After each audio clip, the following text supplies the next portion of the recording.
morning, good evening, good afternoon. My name is Zoe. I'm Mark.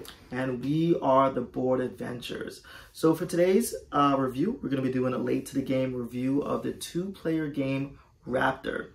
Now this is designed by Bruno Catala and Bruno Feduti and published by Madigo Games.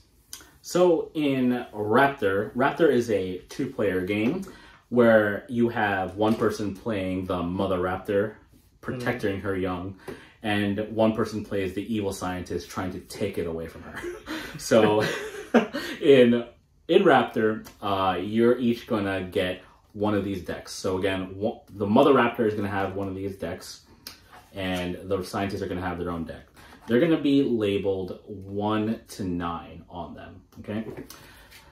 On your turn, you're going to shuffle your deck, and you're going to draw 3 cards. These are one of the 3 cards is going to be what's played out on the board. The board's going to be set up so that you have 6 square tiles, and then at the 2 ends you have 2 L-shaped tiles. You'll fill them out as per the rule book. The scientists are going to start on the L shapes. The mother raptor is going to start in one of the 2 middle square shapes. Yeah. And then the 5 babies are going to be wandering around on the other 5. So on your turn, the raptor and the scientist player are each going to pick a card simultaneously. And they're going to reveal them at the same time. They're going to compare the 2 values. That was a bad example. You're going to compare the 2 values. Whoever has the lowest card number is going to take the action that's on the top of the card here. So if you see here for the scientists, they have a 3, right? So they're going to perform this Jeep action. We'll get into the actions as we go. The raptor who played the 5 will now take action points based on the difference between the raptor's card and the scientist card. So in this case, the raptor is going to take 2 action points on their turn, right? In terms of what the cards do, so the mother raptor, she can call babies to her. She can disappear off the board and show up anywhere else on the board. On her next turn, she can see what card the scientists are going to play before she plays her card. So it's kind of like she can prepare for what they're going to do. Next thing she could do is she can fear. So she can create fear in any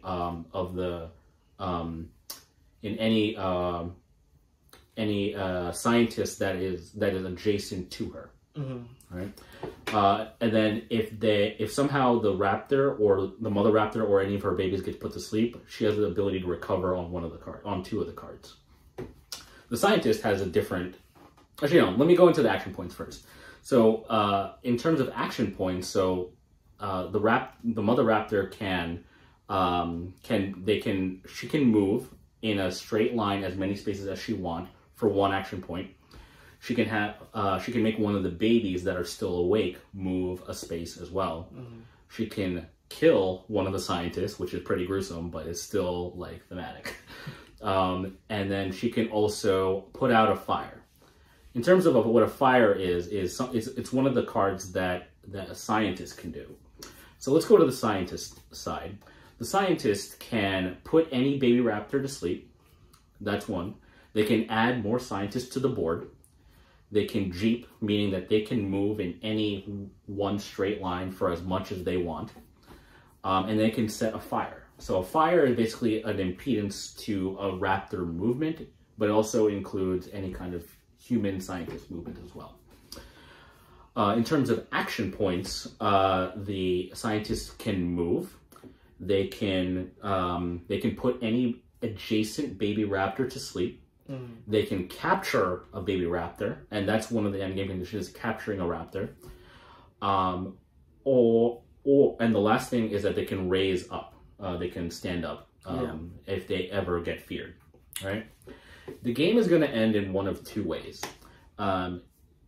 If 3 of the baby raptors escape off of the L space on any L space, there's like a little half circle space. If the baby raptor gets to that space, it automatically escapes. If 3 of them escape, the mother raptor wins. The other way if the mother raptor wins is if she can kill all the scientists on the board. If there are no scientists left on the board, she wins. The scientists win if they can capture 3 of the raptors, of the baby raptors, or if they can hit the mother raptor 5 times with sleeping tranquilizers. Yeah. Right? And so you're going to keep playing your turn. So again, you're going to be playing your cards simultaneously. Those cards will go into discard, and then you'll draw another card. And then you're going to keep playing until a deck runs out. When that deck runs out, you're going to shuffle back all the revealed cards you have, and you're going to create a new deck. You'll keep playing until one of those endgame conditions occurs. And that's about the way you play Raptor. What do you think? Yeah, so Raptor is a 2-player game that I actually kind of enjoyed. Yeah. I actually like most Bruno Catala games. I don't think there's many Bruno Catala games that I played that I disliked. So I was kind of expecting to enjoy this game. I do like the asymmetry in this, how the Raptors play versus the scientists. I enjoy that. I like the tug of war of like fighting for the baby raptors, essentially, is what you're doing. I thought it was pretty cool. I like the card play. I like the reveal on the card and it determining what type of action you can take and what you're giving to the opponent. Right. And kind of counting what cards the opponents have in their deck and guessing what cards they're going to play, what they're going to do, because you know the actions they can do. Right. I thought that part, the card element of it, was the best part of the game. Okay. Like really determining, trying to determine what you can do versus what your opponents can do, and what's left. I enjoyed that aspect of the game. Oh, what about you? What did you think of the game? So I had first played this game last year with my wife. It was at Dice Tower East. And I wasn't completely taken with it. I had gotten solely crushed in it both times I played. I had played the scientist. One thing I was like looking at was that the cards that you play are just so important because you don't want to give your opponent so many action points where they can just snowball off of that one choice. So there was points where I was playing cards that was like on that low side of 1 and 2. But then they were playing 8 or 9. So they were giving them about 7 action points to just do whatever they wanted. Yeah. And I think that's actually one of the beauties of this game is that you need to really think, will this card cause my opponent to get that many actions? And that's one of the cool things about Bruno Catala's games that I've noticed is that it makes you think about what your opponent's actions are going to end up being, right? As opposed to a lot of other like games with other designs, like their move is inconsequential to mine. Whereas for this one, it's like if I play this and they play the right card, I could be completely demolished here. Yeah. But after playing it with you a second time, it has grown, but it still has that like just sense of like it doesn't feel like it's as crunchy as some of his other games. Yeah, this is a game.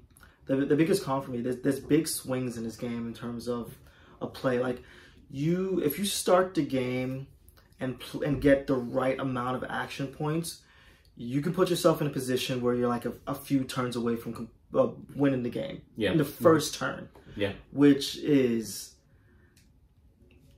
not advantageous to enjoying the game. Yeah, to be honest. Yep. Which I think it's a con. I think it's worth it because I do think the card play is really, really good. But you get yourself in a situation which you play 1. Yeah. Opponent plays a 9. You have 8 action points, and you could get 2. If you're playing the Raptor, you get 2 of your babies. Yeah, off the board. Yeah, off the board on the first turn. Yeah, on the first turn, and get the third one fairly close. You know. Yeah. You can put yourself in a really good position to win the game in like a couple turns, which is not a good gameplay. But the beauty of it is it's a quick game, so if that does happen, you can start this back up fairly quickly. Yeah. So you could kind of mitigate that lack of enjoyment in that, but that is a con. Yeah. There are turns where it's kind of like, oh, I got 7, 8 action points. So many things I can do and really swing the game. Yeah. There's good and bad to that. Yeah, and there are times when I notice in this game is you need a specific like action that you need to do. But in order to do that, you need to have a high card. A lot of times, sometimes once you've used up your high cards early, you won't be able to get that for maybe 4 or 5 turns until you reshuffle your deck back in. Yeah. So you're basically playing just the cards in your low number, either 1 to 5 likely, right? Because I in the games we played, we haven't really played anything where 6 to 8 have ever been hit.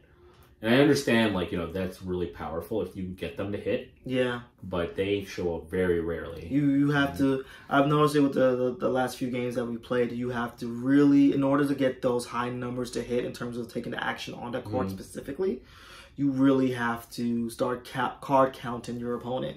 And know what they have left in their deck and really... Yeah. Like, it helps when, like, they have 5 cards out and you're like, okay, it's one of 4 numbers. And then it's like, okay, well, they haven't played their 9 yet. If they play their 9 and I play this 2, then this is a wash. So, it does, like, those are good, you know, like, problems to have in games like this. But to some extent, it's like, man, when that happens, it's just, like, crushing. Yeah. You know, there's no coming 100%. back from those. Yeah, 100%. That's like really the only con. I think this game is super thematic. It's one of the more thematic 2-player games. Yeah, I think so too. Like, it feels like I'm actually like the mother raptor. It's like, my babies, come to me. Yeah. Same thing with the scientists. Like, really fighting to get those raptors and get them to sleep and capture them. It's really cool. It really is thematic with not much to do that. I will say, like, when I was playing the scientist, I kept having the Jurassic Park theme in my head. It was like I'm sure they loved it. It's like, but it's like, but I'm really capturing these raptors to study. Yeah, it does. It's such a great thematic 2-player game that I really enjoy. It doesn't do a lot to bring that theme there, but it's really there. In terms of what you're doing, even just the card abilities, like the mother raptor disappearing from the board and just showing up. I thought that was super cool and very thematic and really brings you there. I thought that worked really well for this game. Right. But in terms of a buy, play, skip, where does this rank for you? Yeah, this game, it grew on me from the first time I played, but I would still be just straight down the middle on a play. I think replayability is my issue when it comes to this game. I think if you play this maybe 4 or 5 times, it becomes like a repetitive kind of motion. And I value games that'll have replayability that'll feel different every time you play. As something that, you know, be worth something you having. This would be just in the middle. If you want to try this game, definitely look around for it. But the mechanics, I think, they could wear away the more you play with it. So it would just be straight play for me. Yeah, I'm going with a play, leaning on a buy. I totally understand your con in terms of the replay value of the game and how swingy the game is. I just think the card play is really, really good, really fun. I enjoy that, trying to guess what your opponent's going to play and basing your actions off of that. And I really enjoy how thematic this game is. It really does feel like a Jurassic Park game. It's more of a Jurassic Park game than any of the other dinosaur type games I played, which I really enjoy. And it's simple but crunchy in a way that I enjoy. But I think there are better 2-player games. I think there are more 2-player games that probably deserve to be in collections. But I still think this deserves to get played. Okay. But yeah, that's where I lean on with this game. All right, sweet. All right, cool. That is our review of the 2-player game Raptor. Let us know what you think about it. Do you guys love this game? Do you guys hate this game? Do you guys hear Jurassic Park when you play this game? Let us know. Other than that, we are the Board Adventurers. I'm Mark. And I'm Zoe. We'll catch you on the next adventure.